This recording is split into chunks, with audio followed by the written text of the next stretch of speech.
Programme جائزہ کے ساتھ میں ہوں فیضان عارف۔ ایم کیو ایم یعنی مہاجر قومی موومنٹ مارچ 1984 میں اپنی تشکیل سے 1997 میں متحدہ قومی موومنٹ میں تبدیل ہونے اور پھر 22 اگست 2016 میں ایم کیو ایم کے قائد الطاف حسین کی تقریر تک پاکستان کی سیاسی تاریخ اور بالخصوص صوبہ سندھ کے شہروں کراچی، سکھر اور حیدرآباد میں انتخابی سیاست کا ناگزیر حصہ رہی ہے اور اب تک ہے۔ پاکستان میں ایم کیو ایم واحد سیاسی جماعت ہے جس کے بانی سربراہ الطاف حسین نہ کبھی کسی اسمبلی کا حصہ رہے اور نہ ہی انہوں نے کسی انتخاب میں حصہ لیا، لیکن اس موومنٹ نے نچلے طبقے اور محروم طبقے کے باشعور افراد کو صوبائی اور قومی اسمبلی کے علاوہ سینٹ کا رکن بھی بنایا۔ ایک وقت تھا کہ کراچی میں روزمرہ کے جو معاملات تھے یا نظام زندگی تھا وہ الطاف حسین کے ایک اشارے کا منتظر رہتا تھا اور ان کی تقاریر پر پاکستان کے ہر بڑے ٹی وی چینل کو اپنی نشریات تک روک کر ٹیلی کاسٹ کرنا پڑتا تھا یا وہ ٹیلی کاسٹ ہوتی تھی، اور اب یہ عالم ہے کہ ان چینلز پر الطاف حسین کی ایک تصویر بھی دکھائی نہیں جاتی۔ ایک نقطے نے مجھے محرم سے مجرم کر دیا۔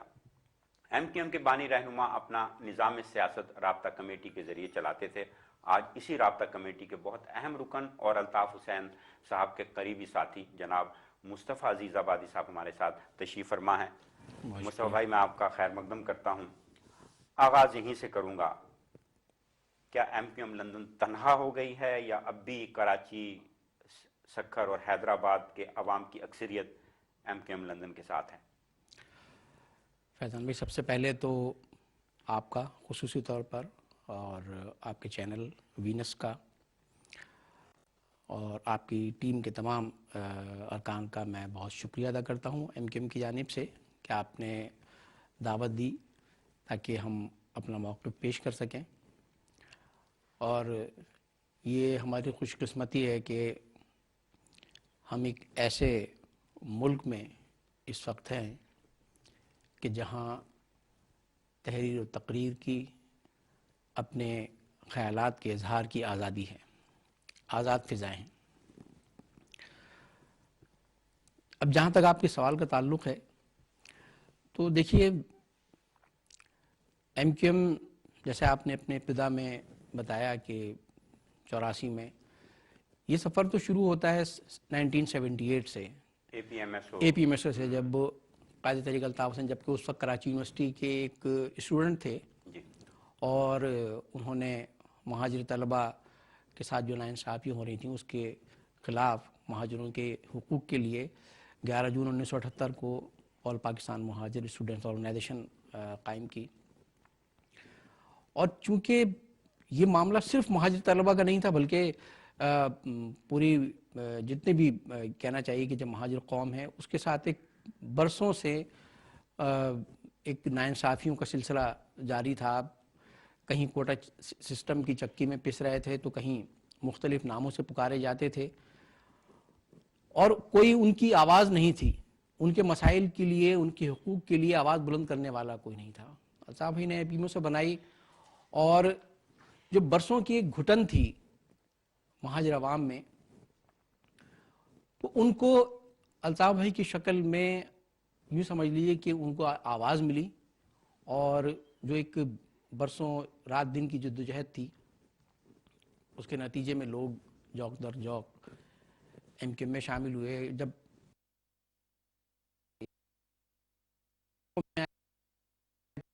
اے پی مشور سے مہاجر قومی موومنٹ بنی 18 مارچ 1984 کو، تو ظاہر ہے بعض لوگ سمجھتے ہیں کہ جو 1986 میں ایم کیو ایم چونکہ نشتر پال کا جلسہ ہوا تو جس میں بڑی تعداد میں لوگ آئے، ایسا نہیں تھا، ایک برسوں کی اس جدوجہد تھی الطاف بھائی کی اور اس وقت ان کے ساتھ رفقا تھے۔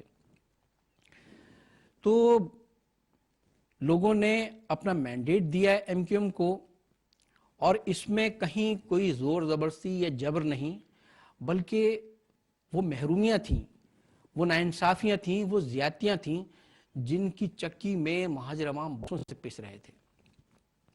اور پاکستان کی پولیٹیکل ہسٹری میں ایم کیو ایم وہ واحد جماعت بن کر سامنے آئی کہ جس کی پوری لیڈرشپ وہ غریب، middle class, lower middle class سے تھی۔ الطاف بھائی خود ایک کہنا چاہیے کہ مڈل کلاس فیملی سے تعلق رکھتے تھے. اے پی میں عزیز آباد میں ان کا گھر 120 گز کا, کوئی سیاسی بیک گراؤنڈ نہیں. تو جب 88 کے الیکشن ہوتے ہیں, اس سے پہلے 1987 بلدیاتی انتخابات, تو وہ جو ایک کراچی اور حیدرآباد کی سطح پر ایک عوامی, ایک کہنا چاہیے کہ ایک شہری سطح کا انقلاب سامنے آتا ہے کہ جس میں بڑے بڑے سیاسی بت جو ہے وہ گر گئے, اور ایم کیو ایم کے جو میئر ڈپٹی میئر کے کینڈیڈیٹ تھے بلا مقابلہ منتخب ہوئے. اور پھر 88 میں جب جنرل الیکشن ہوتے ہیں تو ایک غریب اور مڈل کلاس سے لوگ پہنچتے ہیں اسمبلیوں میں.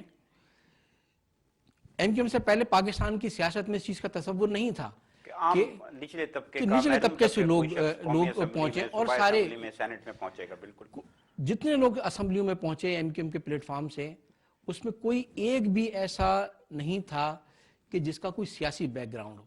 سب گمنام نوجوان, ہاں باصلاحیت تھے, پڑھے لکھے تھے. تو یہی سلسلہ آگے چل کے 90 میں جب انتخابات ہوتے ہیں تو اور سلسلہ بڑھتا ہے. اب یقیناً جو ہمارے ملک کی جو کہنا چاہیے کہ جو اسٹیبلشمنٹ ہے, جو یہ سمجھتی ہے کہ وہ لوگ ایوانوں میں پہنچے ہیں کہ جو ان کے اشاروں پر چلیں, اور جس میں ایک فیوڈلز ہیں, سرمایہ دار ہیں, ایک جو 2% مرات یافتہ طبقہ ہے, کلاس ہے, وہی لوگ تھے. اب ایم کیو ایم جیسی جماعت جس میں سارے middle class, lower middle class کے لوگ, یقیناً اس چیز نے پنجاب میں, سرحد میں, بلوچستان میں لوگوں میں, یہ بنی کہ آزاد کشمیر تک میں لوگوں میں یہ ایک پیغام دیا کہ بھائی اگر کراچی میں, حیدرآباد میں مڈل کلاس لوگ اس طرح سے آگے آ سکتے ہیں تو پھر ہم بھی آ سکتے ہیں. اور ایم کیو ایم کو انہوں نے اپنانا شروع کیا. حالانکہ 90 میں ایم کیو ایم مہاجر قومی موومنٹ تھی, آپ نے خود اس کی ہسٹری بیان کی, اس وقت متحدہ قومی موومنٹ نہیں تھی. لیکن ایم کیو ایم کا فینومینا, الطاف بھائی کا میسج, اور صرف میسج نہیں بلکہ 88 اور 90 کے الیکشن میں عملاً ثابت کیا کہ غریبوں کا, مڈل کلاس لوگوں کا انقلاب لایا جا سکتا ہے. نتیجہ یہ کہ لوگ ایم کیو ایم کے ساتھ آ رہے تھے دیگر صوبوں میں بھی, لیکن یہ کہ ایم کیو ایم بہرحال جو ایک سسٹم تھا پورے پاکستان میں, اس کے لیے خطرہ بن رہی تھی کہ اگر یہ سلسلہ رہا تو پنجاب, سرحد, بلوچستان سے بھی اسی طرح سے لوگ سامنے آئیں گے. نتیجہ یہ ہے کہ 92 میں ایم کیو ایم کے خلاف آپریشن شروع ہو جاتا ہے, اور اس کے لیے ظاہر ہے وہ کہانیاں بھی پیش کی گئیں کہ صاحب دہشت گردی ہے, اور پہلے کہا گیا قوم کو کہ 72 بڑی مچھلیاں ہیں, ان کے خلاف آپریشن ہونا ہے. لیکن اصل میں آپریشن ایم کیو ایم کے خلاف تھا, سامنے آ گیا, اور جس بری طریقے سے ہوا. اس آپریشن کے دوران جو کچھ مظالم ہوئے ہیں 92 سے 96 تک, اگر آپ کہیں تو پہلے میں وہ بیان کروں جو کچھ ہوا. یہ تو ساری سیاسی تاریخ ہے, اور 1988 کے انتخابات سے لے کر اگر ہم چلے جائیں 2013 کے انتخابات تک, ایم کیو ایم کو نہ تو اسٹیبلشمنٹ اور نہ ہی اور قوتیں جو ہے وہ عوامی حمایت سے محروم کر سکیں. قومی اسمبلی میں, صوبائی اسمبلی میں ان کی جو نشستیں ہیں, لوگوں نے جسے اعتماد کا اظہار کیا, وہ ایک تاریخ کا حصہ ہے. اگر ہم 1984 سے دیکھیں جب ایم کیو ایم تشکیل پائی, اس کے بعد سے مہاجروں کی محرومیاں دور کرنے کا جو نعرہ لگایا تھا ایم کیو ایم نے, 1988 سے لے کر 2013 تک یہ محرومیاں کس حد تک دور ہوئیں؟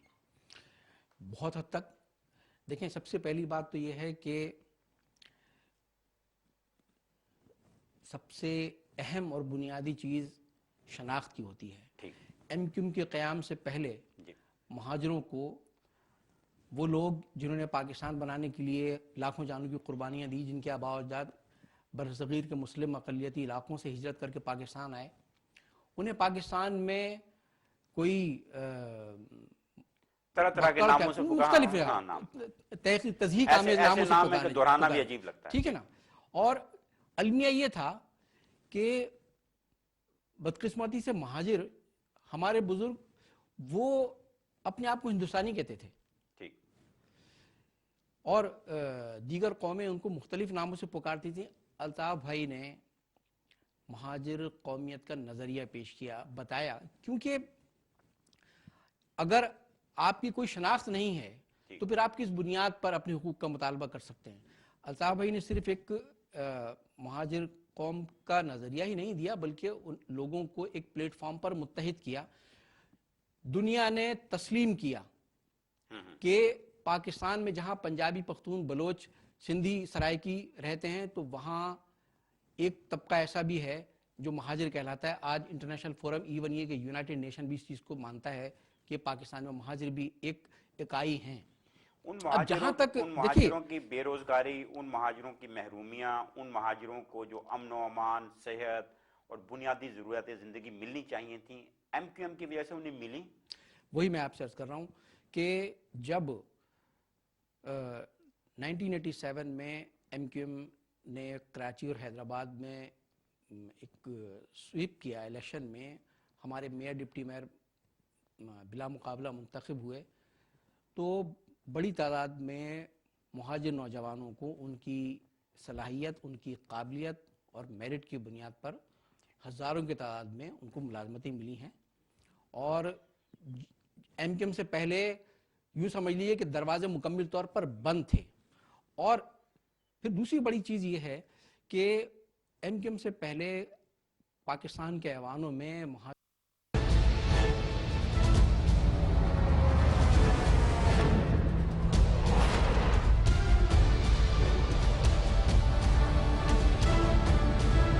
پروگرام جائزہ کے ساتھ میں ہوں فیضان عارف.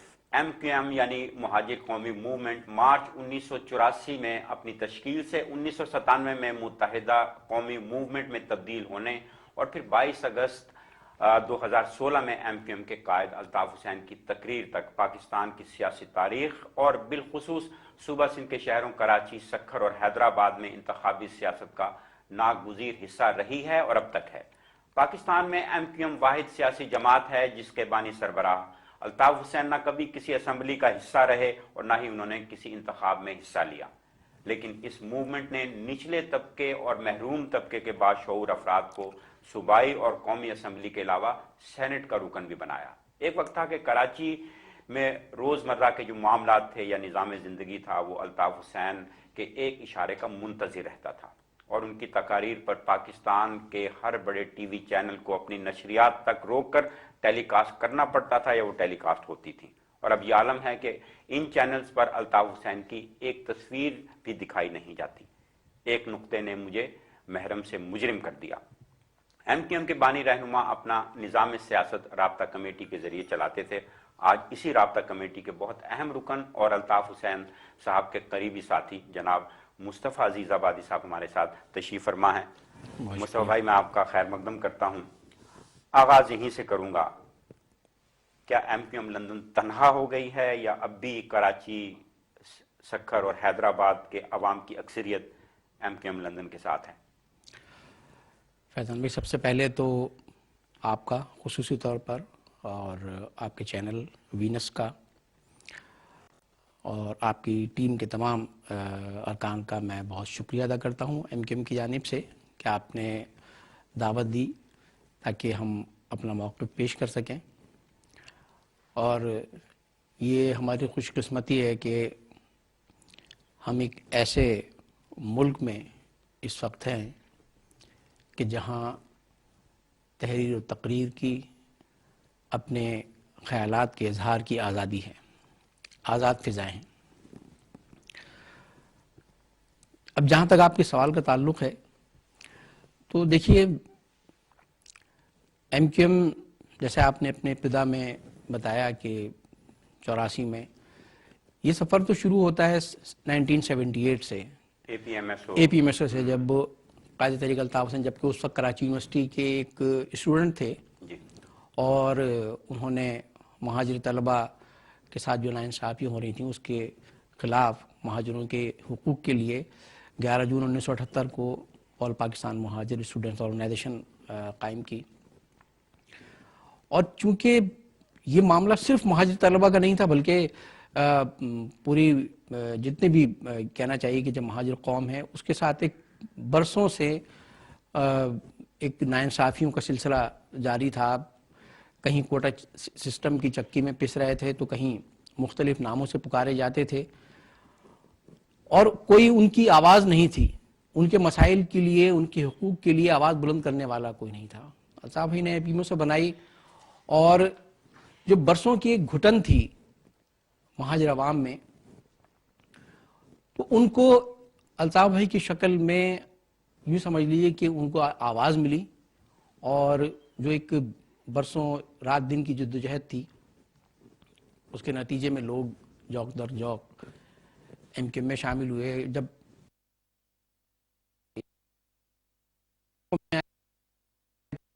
اے پی مشور سے مہاجر قومی موومنٹ بنی 18 مارچ 1984 کو, تو ظاہر ہے بعض لوگ سمجھتے ہیں کہ جو 1986 میں ایم کیو ایم چونکہ نشتر پال کا جلسہ ہوا تو جس میں بڑی تعداد میں لوگ آئے, ایسا نہیں تھا. ایک برسوں کی اس جدوجہد تھی الطاف بھائی کی, اور اس وقت ان کے ساتھ رفقا تھے. تو لوگوں نے اپنا مینڈیٹ دیا ہے ایم کیو ایم کو, اور اس میں کہیں کوئی زور زبردستی یا جبر نہیں, بلکہ وہ محرومیاں تھیں, وہ ناانصافیاں تھیں, وہ زیادتیاں تھیں جن کی چکی میں مہاجر عوام برسوں سے پس رہے تھے.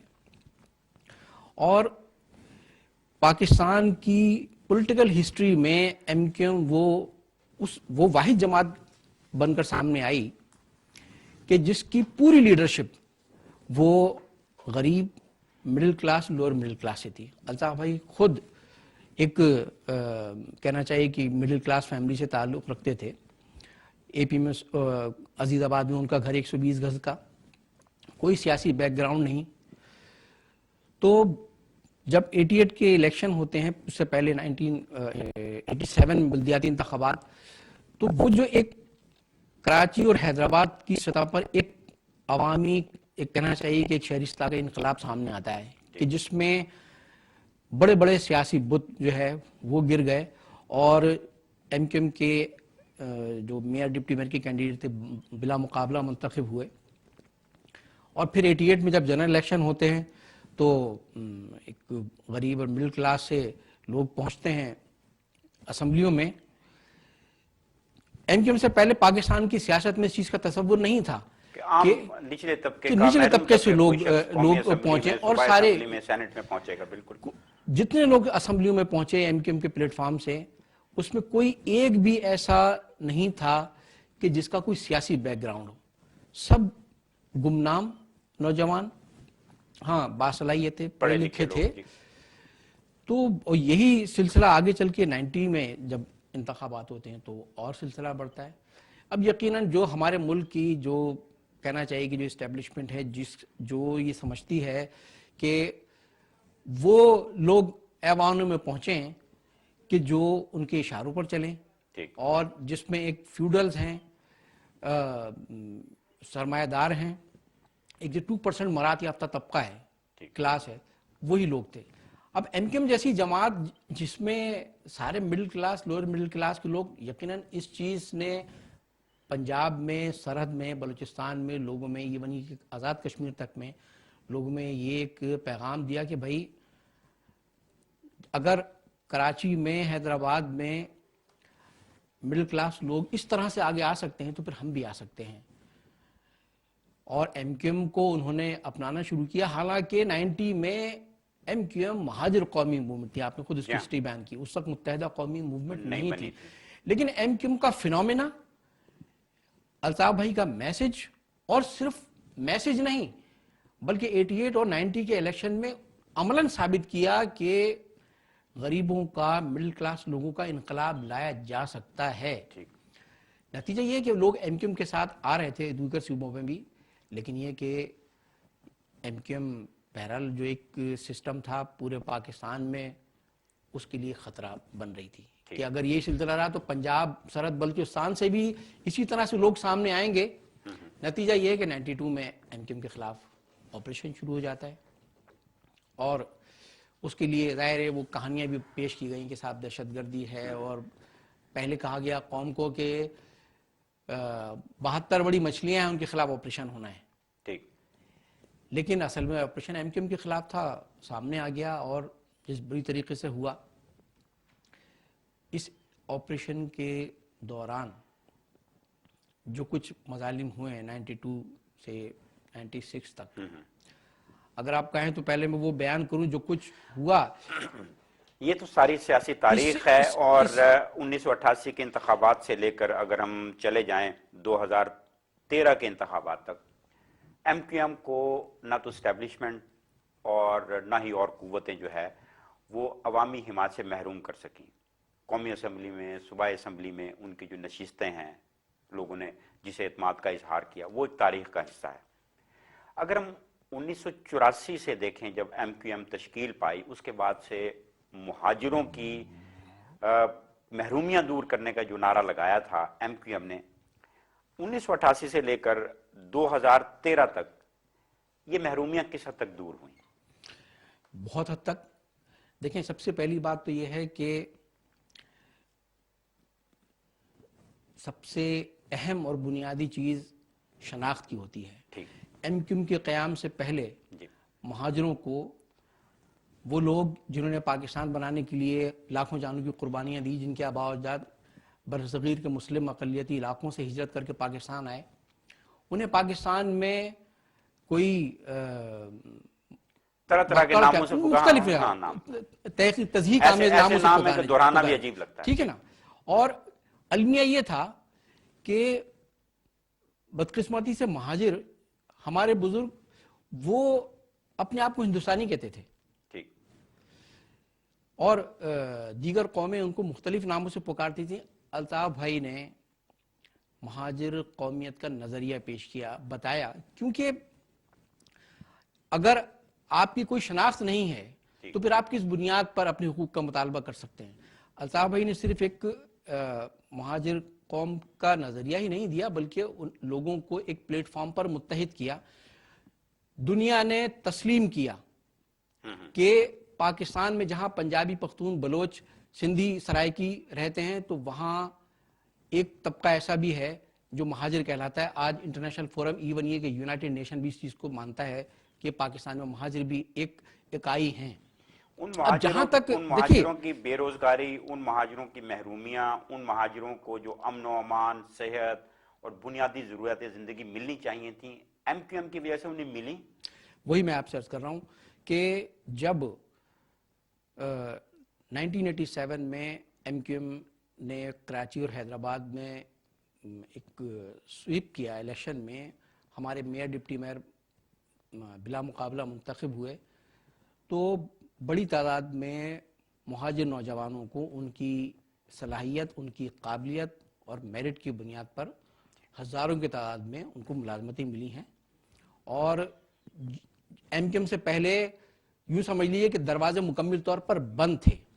اور پھر دوسری بڑی چیز یہ ہے کہ ایم کیو ایم سے پہلے پاکستان کے ایوانوں میں مہاجروں کی کوئی آواز نہیں تھی.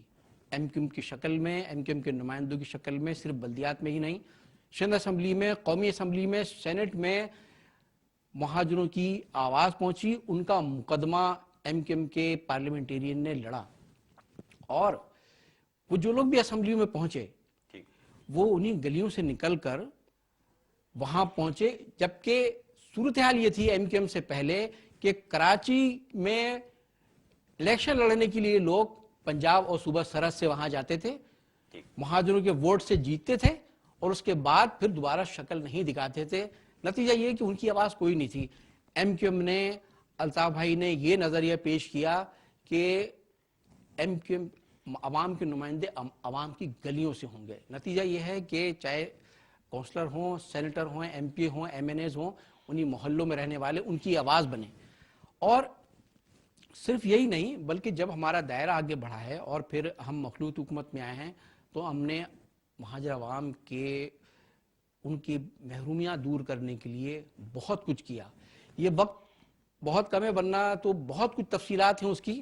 ان ساری باتوں کے باوجود مصطفیٰ صاحب، یہ الزام بار بار لگایا جاتا ہے، بار بار دہرایا جاتا ہے کہ جب سے ایم کیو ایم کو کراچی میں، سندھ کے ان علاقوں میں اقتدار ملا ہے، اختیار ملا ہے جہاں سے آپ کامیاب ہوتے رہے ہیں، اس سے پہلے، یعنی کراچی کی اگر ہم بات کریں تو کراچی روشنیوں کا شہر ہوتا تھا. ایم کیو ایم کے غلبے کے بعد کہتے ہیں کہ وہاں بدامنی، بھتاخوری اور اسی طرح کے ان الزامات کا پس منظر کیا ہے؟ یہ الزامات کیوں لگائے جاتے ہیں؟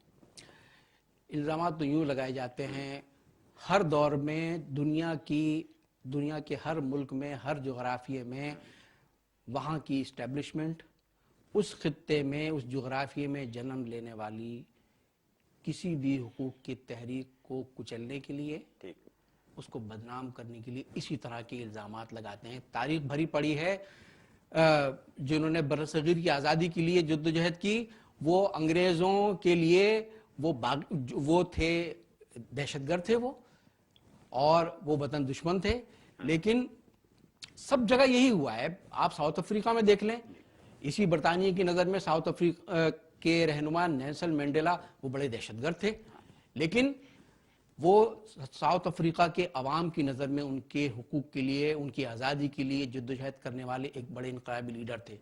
پھر وقت آتا ہے، یہی برطانیہ جو ان کو دہشت گرد کہتا تھا، اسی برطانیہ نے نیلسن مینڈیلا کو سیلوٹ پیش کیا، ہیرو قرار دیا، اور آج بھی برطانوی پارلیمنٹ، اسی پارلیمنٹ جس نے ان کو دہشت گرد کا، اسی پارلیمنٹ کے سامنے آج عزت و احترام کے ساتھ ان کا مجسمہ نصب ہے۔ یہ ہر دور میں ہوا ہے، یہی کچھ ایم کیو ایم کے ساتھ ہوا، اسی لیے رضا بھائی کو بھی ان کے خلاف بھی الزامات لگائے گئے۔ جہاں تک اس بات کا تعلق ہے صاحب بدامنی، تو ذرا کراچی کی تاریخ اٹھا کر دیکھیے۔ ایم کیو ایم تو 84 میں بنی ہے، آپ 64 میں جب مہاجروں نے، کراچی کے عوام نے صدارتی انتخابات میں قائد اعظم محمد علی جناح کی ہمشیرہ مادر ملت محترمہ فاطمہ جناح کا ساتھ دیا اس الیکشن میں، اور ایوب خان سب جگہ سے جیتا لیکن کراچی سے ہارا، اس کا سزا دینے کے لیے تاریخ ہے یہ پورے پاکستان میں ہر جگہ سے محترمہ فاطمہ جناح کو شکست ہوئی، صرف کراچی سے ان کو، اور وہ شکست بھی لوگوں کے، تاکہ ان کو سامنے لا کر ان کے ذریعے مہاجروں کو تشدد کا نشانہ بنایا جائے، ان پر حملے کیے جائیں، اور کئی واقعات ہوئے جو بستی میں حملے ہوئے ہیں۔ تو یہ سب کچھ جو ہے، یہ جو کچھ اگر واقعات ہوئے بھی تو وہ حملے نہیں، بلکہ وہ یہ سمجھ لیے کہ ایم کیو ایم کے آبادیوں پر، مہاجروں پر حملے ہوئے ہیں، ان کو نشانہ بنایا گیا ہے، تاکہ ایم کیو ایم اور اس کا الزام لگا دیا گیا ہے ایم کیو ایم پر، جبکہ ایسا نہیں ہے، سارے الزامات جھوٹ ہیں۔ اگر یہ سب، ایک جملہ اور کہوں گا، اگر یہ سارے الزامات جو لگائے گئے یا لگائے جاتے ہیں آج تک، اگر یہ ان میں سے ذرا سی بھی اگر کوئی حقیقت ہوتی، تو کراچی کے عوام سب مانتے ہیں کہ پڑھے لکھے باشعور عوام ہیں، سیاسی طور پر بھی بہت شعور رکھتے ہیں، بار بار ایم کیو ایم کو منتخب نہیں کرتے، اپنا مینڈیٹ نہیں دیتے۔ بالکل ٹھیک۔ پروگرام جاری رہے گا، ہمارے ساتھ مصطفیٰ عزیزہ آبادی صاحب بھی موجود رہیں گے۔ وقت تو ایک چھوٹے سے وقفے کا، تو چلتے ہیں ایک چھوٹے سے شارٹ بریک کی طرف۔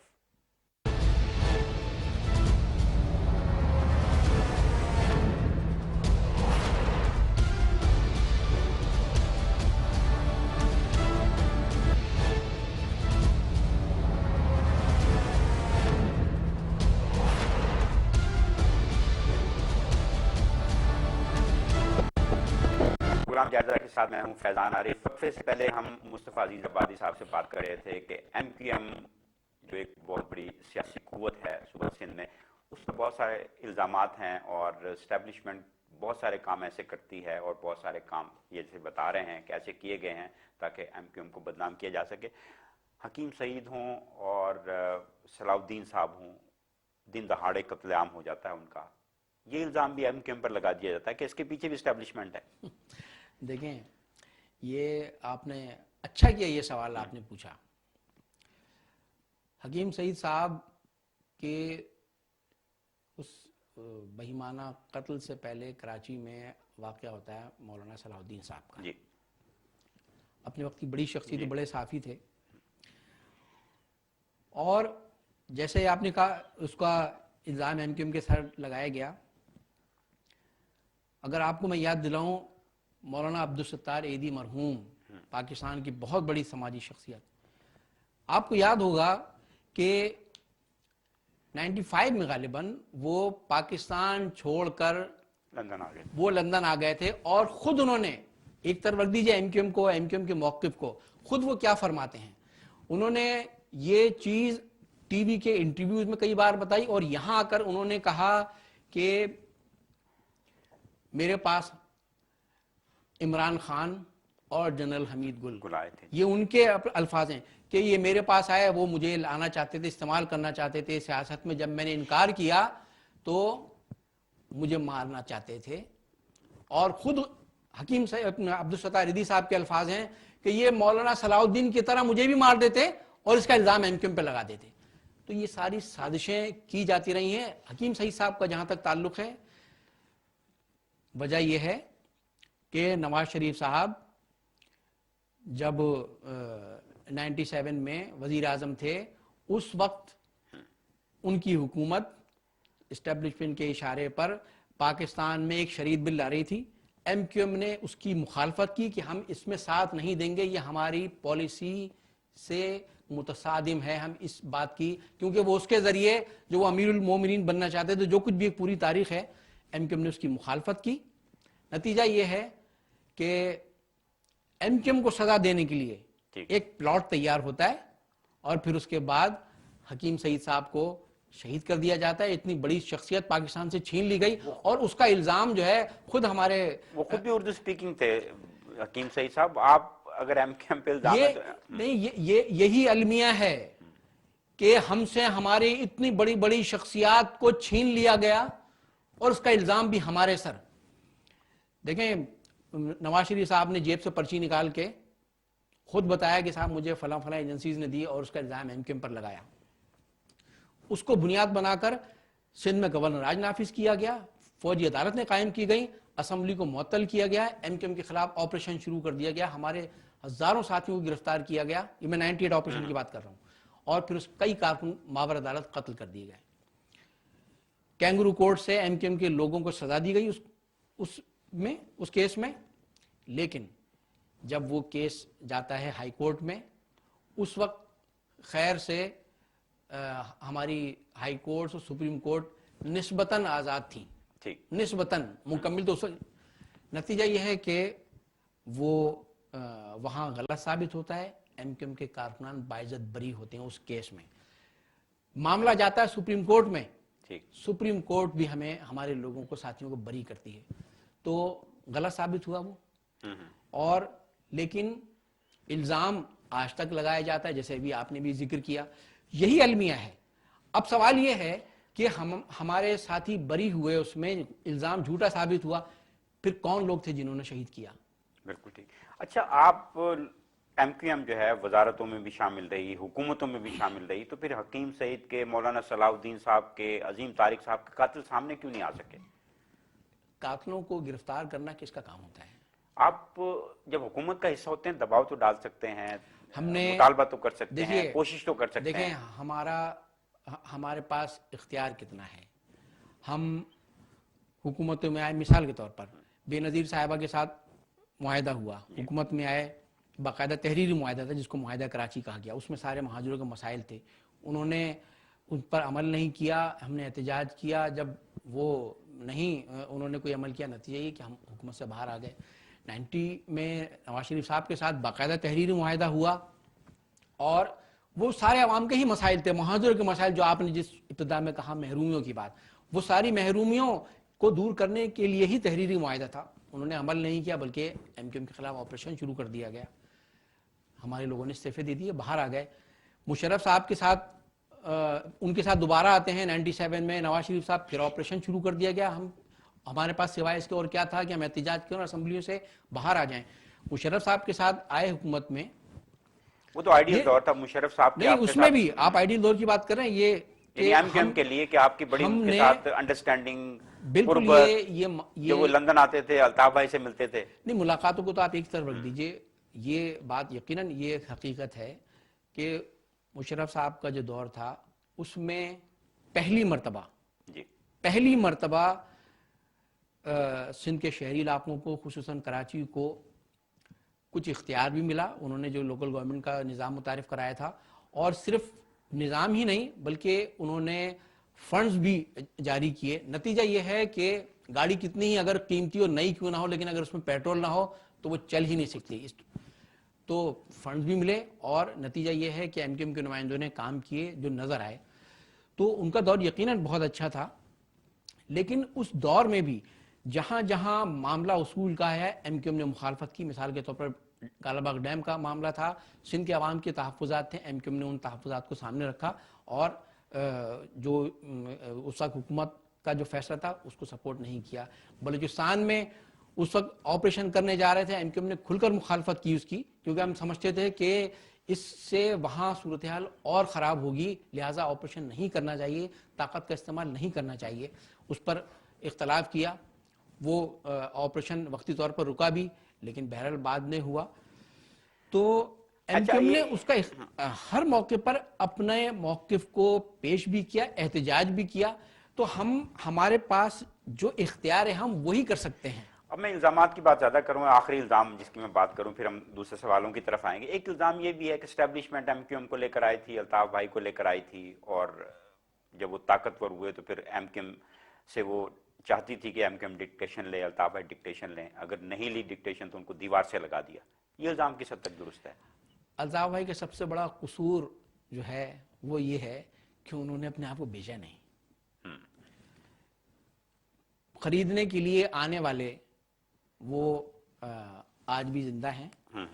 بریگیڈیئر امتیاز, اللہ ان کی زندگی اور لمبی دے, ان سے پوچھا جا سکتا ہے, وہ بتا چکے ہیں ایک بار نہیں کئی بار اپنے انٹرویوز میں کہ میں پیسے لے کر گیا الطاف حسین صاحب کے پاس اور انہوں نے پیسے لینے سے انکار کر دیا. یہ 88 کی بات ہے. اس وقت جنرل حمید گل صاحب ڈی جی آئی ایس آئی تھے اور انہوں نے سب کچھ وہ تفصیلات بتا چکے ہیں بریگیڈیئر امتیاز صاحب.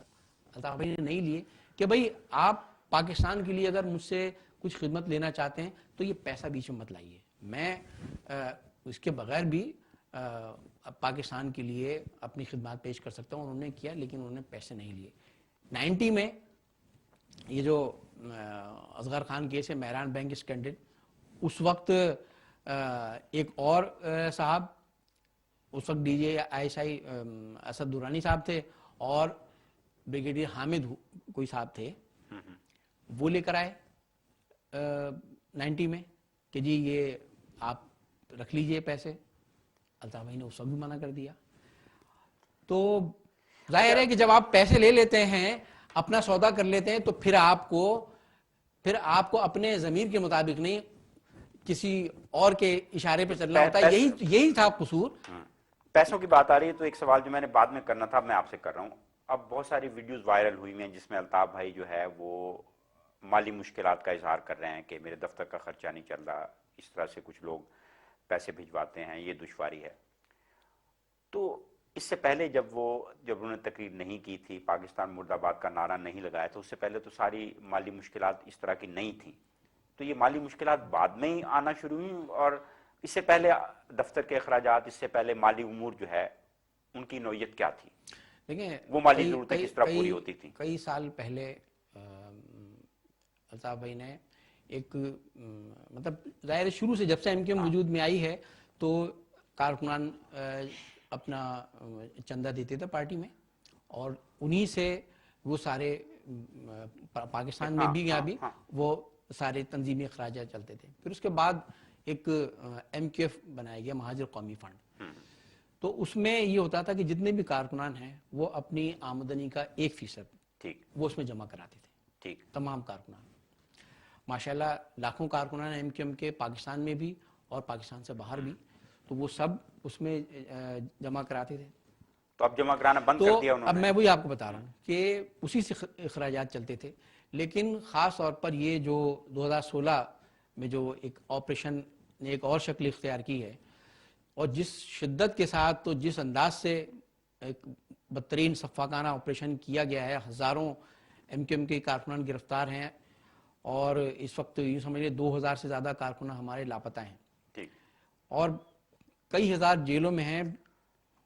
تو اس میں ان کے لیے یہ بہت مشکل ہے, خاص طور پر جو پاکستان میں ہیں, کہ وہ کسی طرح سے وہ تحریک کے لیے فنڈ دے سکیں وہ, کیونکہ ظاہر ہے وہ خود بھی مالی مشکلات میں ہے, اور اگر کوئی دینا بھی چاہتا ہے تو اس قدر, کیونکہ یہ دیکھیں یہ ان کو بھی معلوم ہے کہ یہ چندے سے ہی چلتے ہیں, لہٰذا ہر طرح سے روک لگائی گئی. اب ظاہر ہے کہ تو ایم کیو ایم پاکستان اور ایم کیو ایم لندن کے درمیان اب کوئی رابطہ نہیں ہے؟ دیکھیں وہ تو خیر اب آپ وہ کہتے ہیں ایم کیو ایم پاکستان، وہ تو مطلب کوئی اب ڈھکی چھپی تو بات نہیں رہی نا کہ کس طرح سے جی ہمارے ہاں کی اسٹیبلشمنٹ نے بدقسمتی سے اسٹیبلشمنٹ لوگوں تو کو، بڑی مدت سے کوشش کری ہے کہ ایم کیو ایم کا شیرازہ بکھیرا جائے، بالکل یہ یعنی دیکھیں نا یہی کچھ آفاق کیا احمد گیا، کو لے کر آئے، پھر اس کے بالکل بعد کئی اور طرح کی کوششیں ہوئیں، پھر اس کے بعد پاک سرزمین پارٹی بنی، یہ سارا کا سارا سوال وہی ہے کہ کیا شیرازہ بکھر گیا ہے یا بکھیرنے میں کامیاب ہو گئی ہے اسٹیبلشمنٹ؟ وہ کچھ لوگوں کو خرید کر کچھ گروپس بنانے میں تو ضرور کامیاب ہو گئے، جیسے 92 میں 91 میں انہوں نے آفاق اور عامر اور دیگر لوگوں کو خرید کر حقیقی گروپ بنا دیا اور ان کو ہر طرح سے سپورٹ کی۔ 92 میں ان کو باقاعدہ سرکاری ٹرکوں میں بٹھا کر لایا گیا، اسلحہ دیا گیا، پیسہ دیا گیا، ان کو لائسنس ٹو کل، پلنڈر، سب کچھ دیا گیا، لیکن وہ عوام کی ہمدردی نہیں حاصل کر سکے کیونکہ عوام نے اپنی آنکھوں سے دیکھا تھا کہ یہ کس کے ساتھ آئیں، وہ فیل ہو گیا، وہ کارتوس چل چکا۔ ٹھیک، اب انہوں نے پھر کچھ لوگوں کو خریدا، مصطفیٰ کمال، انیس قائم خانی، فلاں فلاں، اور ان کو لے کے پھر ایک پی ایس پی بنا کے لے آئے۔ نتیجہ یہ کہ وہ بھی نہیں چل سکا، ٹھیک، اور 22 اگست کے بعد کچھ لوگوں کو فارغ التحریر ہوئی یا دیگر لوگ انہیں سمجھ لیجئے کہ جبر کے ذریعے بلیک میل کر کے، خرید کے، لالچ دے کر، پیشکشیں دے کر، اور جو کچھ کیا گیا، جس طرح سے ایک جبری قبضہ کیا گیا ایم کیو ایم پر، ٹھیک، اور تو یہ بنا دیا گیا۔ اور پاکستان میں اس وقت جو نہیں، میرا سوال وہی ہے کہ M Q M Pakistan M Q M London سے یا الطاف حسین سے رابطے میں ہے یا بالکل نہیں، ان سے تو کوئی دیوار کھڑی ہو ان گئی ہے سے تو بیچ میں؟ کسی قسم کا کوئی رابطہ نہیں۔ تو جب یہ خیال تھا کہ الطاف حسین صاحب کو مائنس کر دیا جائے گا تو ایم کیو ایم پاکستان عوامی مینڈیٹ سے محروم ہو جائے گی، لیکن اس کے باوجود ان کو قومی اور صوبائی اسمبلی کتنی ساری نشستیں مل گئیں۔ ہمارے ہاں الیکشن جس طرح کے ہوتے ہیں تو اب یہ تو کوئی ایسی چھپی ہوئی بات نہیں نا، کس طرح سے پارٹیز کو لایا جاتا ہے۔ یہ جو ابھی 2018 کے الیکشن ہوئے ہیں، آپ کیا سمجھتے ہیں پی ٹی آئی کو واقعی عوام نے مینڈیٹ دیا ہے؟ نہیں، اگر انہوں نے جہاں مینڈیٹ ہی تک دلانا ہوتا تو دیکھیں، پھر تو مصطفیٰ کمال کو بھی لے آتے وہ۔ دیکھیں یہ اصل میں یہی بات سمجھنے کی ہے، مصطفیٰ کمال وہ کارڈ تھا کہ جس کو صرف دکھانا تھا، کھیلنا نہیں تھا۔ اصل جو ان کا کارڈ تھا، اصل جو مہرہ تھا جس کو لانا تھا کراچی میں، وہ پی ٹی آئی تھی۔ ٹھیک، ان کو استعمال کیا گیا اور آج ان کی حالت جو ہے وہ دھوبی کے اس کتے کی ہو گئی جو نہ گھر کا رہا ہے نہ گھاٹ کا۔ تو ان کو یوز کیا گیا۔ نتیجہ یہ ہے کہ اور پی ٹی آئی کو بھی جو ہے دکھایا جاتا ہے، عوام نے کوئی مینڈیٹ نہیں دیا، ان کو لایا گیا اور پورا، اور سبھی نے شکایت کی، صرف کراچی کیا، پنجاب میں بھی اور دیگر علاقوں میں بھی عوام کے ڈالے گئے ووٹ تو کچرے خانوں میں، کوڑے خانوں میں اور نالیوں اور میدانوں میں ملے ہیں۔ ان کو تو کس طرح سے لایا گیا، ان کو آج تک بھی نہیں، یہ آج بھی اپنے آپ کو کنٹینر پر سمجھتے ہیں اور آج بھی اپنے آپ کا پوزیشن میں سمجھتے ہیں۔ یہ سب جعلی ہے۔ آج بھی یہ جو جبر کی صورتحال ہے کراچی میں، سندھ کے شہری علاقوں میں، آپ یہ ختم کر دیجئے، عوام خود بتا دیں گے کہ کیا آپ نے عوام کو الطاف بھائی سے دور کر دیا ہے، ایم کیو ایم کو ختم کر دیا ہے یا نہیں۔ اس پہ مزید بات کریں گے پروگرام جائزہ میں، وقت ایک چھوٹے سے بریک کا۔ مصطفیٰ عزیز آبادی صاحب بھی یہاں موجود رہیں گے، تو چلتے ہیں ایک چھوٹے سے وقفے کی طرف۔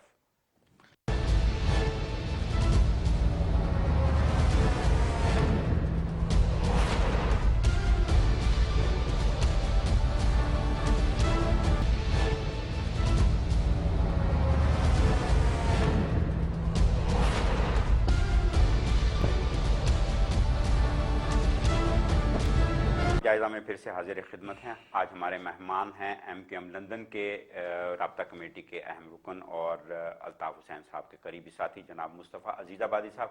مصطفیٰ صاحب، آپریشن کے حوالے سے میں نے آپ سے بات کرنی ہے، لیکن ایک سوال جو بار بار کیا جاتا ہے اور میں آپ سے پوچھنا چاہوں گا، میرا اس سوال سے متفق ہونا ضروری نہیں ہے، کہ الطاف حسین صاحب کو کیا ضرورت تھی کہ پاکستان مرد آباد کا نعرہ لگائیں اور ایک نقطہ انہیں محرم سے مجرم کر دے؟ انہیں دیوار سے لگایا گیا۔ آپ چونکہ ان کے بہت قریب ہیں، اس سوال کا آپ ہی مجھے بہتر جواب دے سکتے ہیں۔